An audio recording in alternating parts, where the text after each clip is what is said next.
Hello et bienvenue dans le deuxième épisode de notre opération Extreme Glow Up. Je suis très contente de vous retrouver dans ce nouvel setup. Alors, je vous dois quelques explications. Je vous ai promis une vidéo par semaine pour ce programme tout au long de ces 3 mois, cette opération Glow Up, une sorte de rattrapage avant la fin d'année pour essayer de réaliser ses objectifs ou ses résolutions, ce qu'on a fixé pour 2025. Sauf que aujourd'hui, on est le 7 octobre, c'est la pleine lune en bélier et je suis un peu en retard parce que je dois publier ça demain. Et du coup, j'ai fait ma sieste parce que j'étais fatiguée, je me suis réveillée à 17h. Je suis descendue, j'ai écrit, j'ai préparé tout le matériel, ce que je devais faire, et je suis montée me préparer. Après, j'ai réalisé, je me suis dit, mais attends, moi, mon message, il n'est pas visuel, il provient du cœur, il parle au cœur. Parce que pour faire une vidéo, je dois me préparer. Pour me préparer, je dois me doucher, me faire les cheveux, me maquiller, m'habiller. Et j'avais la flemme de faire tout ça. Et deux, j'avais pas envie. Vous savez, le but de cette opération Extreme Glow Up et aussi mon objectif personnel pour ces 3 mois est de simplifier ma vie. Je l'ai tellement simplifié, j'ai eu tellement de changements et je me suis complètement déracinée de mon environnement pour pouvoir le faire. Et j'ai enlevé beaucoup de choses. J'ai voyagé, je suis dans un endroit très simple et modeste. J'ai 5 ou 6 tenues, 3 paires de leggings, 4 t-shirts. Et bref, tout ça pour dire que le but est d'enlever mes frictions, de simplifier ma vie, de me recentrer, de garder seulement l'essentiel, de revoir mes priorités. Et c'est le message que je veux faire passer avec cette opération, ce programme. Et si je vais le faire pour vous, et c'est mon but et mon intention, je dois d'abord le faire pour moi. Et si pour moi créer des vidéos devenait un peu un tracas, même si mon intention, et je l'ai partagé avec vous dans le groupe, était d'être plus présente et de me rediriger vers l'enseignement. Je suis en période d'incubation et je suis en train de recevoir tellement, et je dis tout le temps que l'apprentissage ou l'enseignement fait partie de l'apprentissage et vice-versa. Et là, je suis très contente parce que j'ai trouvé le moyen de le faire sans friction pour moi et encore plus pour vous. Car la dernière chose que je voudrais rajouter dans votre vie, c'est des distractions. Et je pense que le format audio, un podcast ou des vidéos que vous pouvez écouter pendant que vous êtes en train de faire votre vaisselle ou conduire, est encore nettement mieux. Donc, encore une fois, merci de m'avoir prêté vos oreilles pour le temps qu'on va passer ensemble. Et on va procéder directement pour parler du sujet de cet épisode, le deuxième épisode de cette série, Opération Glow Up. Plus qu'une série, plutôt un programme. Alors, aujourd'hui, nous allons démystifier la relation entre la respiration, la concentration et la méditation. Et pour faire ça, j'ai trouvé une sorte d'analogie assez simple. Utilise un peu ton imagination, reste avec moi, et suis-moi, je vais te l'expliquer. Imagine que la respiration, le souffle, inspirer, expirer, c'est un véhicule, une voiture. La dama Dacia. Dacia n'est pas le sponsor de cet épisode. Donc, la respiration, c'est la voiture elle-même. C'est l'outil physique et tangible, toujours disponible, qui nous permet de bouger dans l'espace-temps de l'instant présent. Ok? Ok, Maya? Très bien. Donc ça, c'est la respiration. La respiration, c'est la voiture. La concentration, elle, c'est le conducteur. Le conducteur, la personne qui est en train de conduire cette voiture, ce véhicule. C'est l'acte de prendre le volant, de diriger le véhicule volontairement vers un point unique. Donc, le souffle, c'est la voiture, et le conducteur, c'est la concentration. C'est la concentration qui est en train de diriger ce souffle-là. Et les deux font une unité, une union. Donc, si le souffle, c'est la voiture et le conducteur, c'est la concentration, c'est quoi la méditation? Eh bien, la méditation, c'est le voyage, le trip qu'on est en train de faire. C'est l'état d'éveil ou l'état de pleine conscience. C'est ce voyage-là. Sauf que le voyage, il est interne. Toujours avec moi, fais un petit fil à la métaphore. Très bien.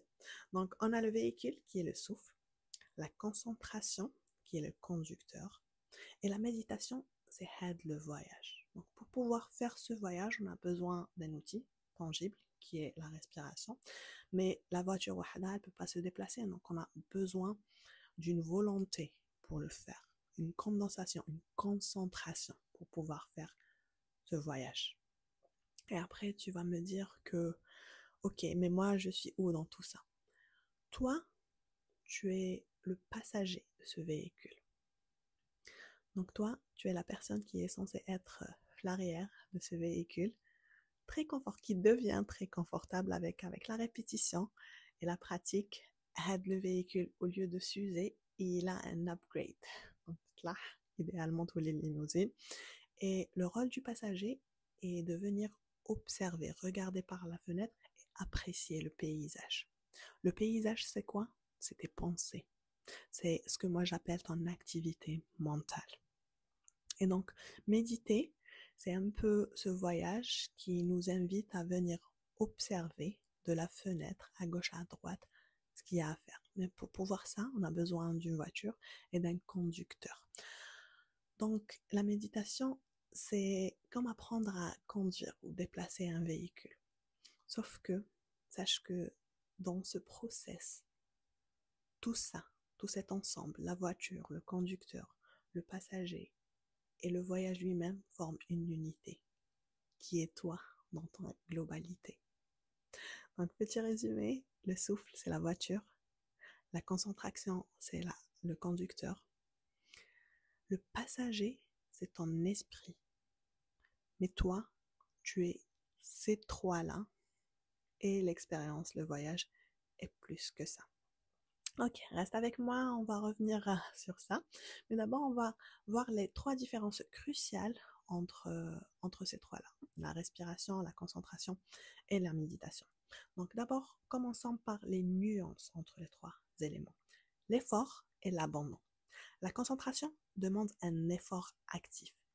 La concentration est un muscle qu'on fait travailler. À chaque fois que tu t'oublies et que tu viens rediriger ton attention vers la respiration, c'est comme faire une sorte de répétition. C'est comme si tu faisais un squat où là tu étais en train de soulever le poids pour travailler le biceps. Alors, mais d'abord, je voudrais aussi souligner une différence entre l'attention et la concentration. L'attention, c'est comme par exemple, moi j'appelle à ton attention un éléphant. Et là, dans ton imagination, tu vois un éléphant, tu vois sa forme, sa taille, etc. Ça, c'est ton attention. La concentration est la capacité de maintenir son attention sur l'objet voulu, l'objet focus. Donc, le plus tu apprends à maintenir ton attention sur l'éléphant dans mon exemple, ou bien le souffle, la respiration dans la méditation, mais pas que, car l'objet de concentration peut changer selon la méditation, notre intention, on va revenir sur ça dans le prochain épisode. Bref, donc tu viens accroître sa capacité à amener et maintenir ton attention et ça devient de la concentration. Donc la concentration, c'est la condensation de ton attention. Ça rime, mais je pense que ça, là, on est clair. Donc on avait dit la différence Binethum entre l'attention, la concentration et la méditation, c'est l'effort et l'abandon. La concentration demande un effort actif, il faut tenir. C'est comme le conducteur. Donc pourquoi? Et ça demande de son attention, car si le conducteur s'oublie ou là, il est en train de lui-même observer les paysages, donc les paysages qui sont dans la méditation, tes pensées, ton activité mentale, ta to-do list, il va oublier un peu le véhicule. Alors que pour qu'il y ait l'acte de méditation, le déplacement, le voyage, il faut que le véhicule et le conducteur forment une unité. Il faut que le conducteur garde son attention pleinement sur le véhicule. Donc il est là, la le volant, la le rétroviseur, la le clignotant et tout ce qu'il y a à faire pour pouvoir conduire. Ça, c'est sa seule tâche. Toi, tu n'es pas faite que de ton attention ou que de concentration. L'esprit est tellement complexe et tellement divers. Je ne vais pas m'étaler sur ça, on va fermer cette parenthèse et on va revenir. Bref, donc le job de l'attention est de garder la concentration sur le souffle pendant que l'esprit vient observer avec abandon et détachement de ces pensées ou de cette activité mentale. Parce que Alèche, imagine que le passager qui est derrière, qui est ton esprit, à chaque fois il y a une pensée qui surgit, tu vois un paysage, c'est comme si tu demandais au conducteur de s'arrêter pour rester figé ou à regarder ce paysage. Alors que le but, c'est le voyage, c'est de se transporter, c'est de faire ce petit bout de chemin et voyage intérieur appelé la méditation. Ça va? Toujours rien? Très bien. On va voir la deuxième différence entre la méditation et la concentration, c'est que l'objet versus l'espace. Donc, la concentration a un objet qui est le souffle, mais pas que. Quand on se concentre, on a besoin d'un objet. Généralement, il est le souffle parce que c'est la chose la plus facile. Et puis, c'est aussi à travers le souffle qu'on arrive à se calmer instantanément, qu'on arrive à aussi activer son système parasympathique responsable de la relaxation et du lâcher-prise, etc. Alors que la méditation est un espace ouvert et sans objet. Quand on se concentre, on a besoin d'un objet de concentration qu'on prédétermine au préalable, qu'on détermine au préalable. Alors que la méditation, c'est un espace d'accueil. Tu n'es pas concentré sur quelque chose, tu n'as pas de but à atteindre, tu es juste là à t'ouvrir et recevoir l'expérience de la méditation. La troisième différence, c'est le point très important, c'est un peu le point de cet épisode, c'est le retour à l'ancrage. Donc, le rôle de l'ancrage est simple. C'est le geste que fait le conducteur pour ramener les mains sur le volant à chaque fois que la voiture dévie ou dérape.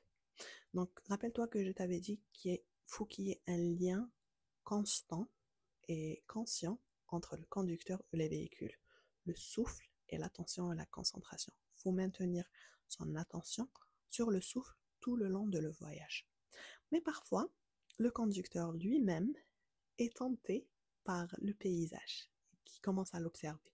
Donc, Ushidel, cette voiture est tellement intelligente, c'est que, ou bien la voiture, ou bien on va l'appeler le passager, l'esprit. Ton esprit est là pour le rappeler. Il va commencer à faire vibrer le volant pour lui dire « Reviens ici, ramène ton attention vers la respiration ». Et c'est ça l'ancrage, c'est comme un point de reset à chaque fois que tu dérapes, que tu te retrouves en train de faire autre chose ou que tu perds de vue ton objet de concentration, tu reviens vers lui et tu te rappelles comme une sorte de notification. Donc je suis là, je respire, je respire, je respire, il y a une pensée qui sort, ah je dois faire ci, je dois faire ça, ouf, une notification, tu respires et tu reviens là, j'inspire et j'expire et je suis en train d'observer ce souffle, de vivre cette expérience, de respirer pendant que l'esprit il est là, juste à observer ses pensées. Donc c'est une sorte de retour à l'encre. Et donc, l'ancrage est très simple, c'est un geste que fait le conducteur, comme se rappeler de revenir vers la respiration à chaque fois que l'esprit dévague. Ok, là, c'est un peu les différences, les trois différences principales entre la concentration et la méditation. Et là, on va parler un peu des bienfaits à long terme de ce voyage. Donc, pourquoi c'est un voyage de transformation et pourquoi tout ce blabla et ce hype à propos de la méditation? Pourquoi faisons-nous tout ça? Parce que cette pratique, la faire régulièrement, transforme littéralement notre cerveau. La méditation transforme le cerveau, pas que l'esprit, le cerveau comme organe. Parce que la méditation agit comme un lien direct entre notre conscient et notre subconscient. C'est ce qui nous permet d'observer nos schémas réactifs afin qu'ils ne se transforment en actions impulsives. C'est créer ce temps, cet espace entre l'action et la réaction. Et le temps et l'espace existe notre libre arbitre. L'exemple le plus simple que je donne très souvent, c'est comme quand tu as eu une réaction, une expérience traumatique étant jeune, tu as été mordu par un chien. Aujourd'hui, autant qu'adulte, à chaque fois que tu vois un chien, tu as peur. Donc, il n'y a pas eu le temps de réflexion bien étant. Une action et sa réaction directement. Tu n'as pas eu le libre arbitre ou le choix de choisir de voir que ce petit chien est un chihuahua. Il ne va pas te mordre parce que c'est pas parce que dans le passé c'est arrivé que ça va se reproduire. Sauf que comme mécanisme de défense et de protection, notre subconscient prend un peu le dessus ou le contrôle et il nous enlève ce libre arbitre, le libre arbitre de pouvoir faire des choix adéquats et adaptés aux situations présentes. Et bref, je vais m'arrêter ici, on en reparlera peut-être une autre fois. Voilà, donc on avait dit que la méditation, elle agit comme ce lien direct entre le conscient et le subconscient et elle nous permet d'analyser les choses pour ce qu'elles sont, plus précisément. Elle augmente aussi l'autoconscience, self-awareness et l'ouverture. Donc nous comprenons mieux nos émotions et ça nous aide à développer de meilleures réactions face aux situations de la vie. Donc vous choisissez votre réponse plutôt que de la subir. C'est un peu ce que je viens d'expliquer. Et aussi, scientifiquement, et j'adore le fait que la science s'intéresse un peu plus, beaucoup plus et de près à la méditation, c'est la méditation régulière est prouvée pour réduire la taille de l'amygdale, donc c'est ce centre cérébral de la peur et le stress, donc moins d'amygdale, moins de ce centre-là, c'est moins de stress, moins de peur, moins de réactivité.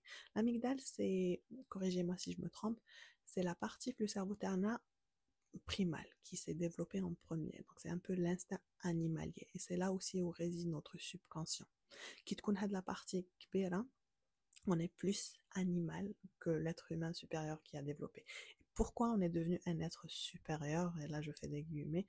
Parce qu'on a développé ce qu'on appelle le lobe frontal. C'est la partie frontale. C'est comme le directeur général, tu as le cerveau, t'as oui, grâce à cette partie-là, on arrive à prendre des décisions plus conscientes et plus adéquates et plus humaines. Donc en parallèle, elle favorise la croissance de la matière grise dans les zones associées à l'attention, à la mémoire et à la prise de décision. Donc on devient plus efficace, plus calme et surtout plus présente. Parce que si le monde a besoin de quelque chose aujourd'hui, c'est de personnes plus présentes ici, maintenant.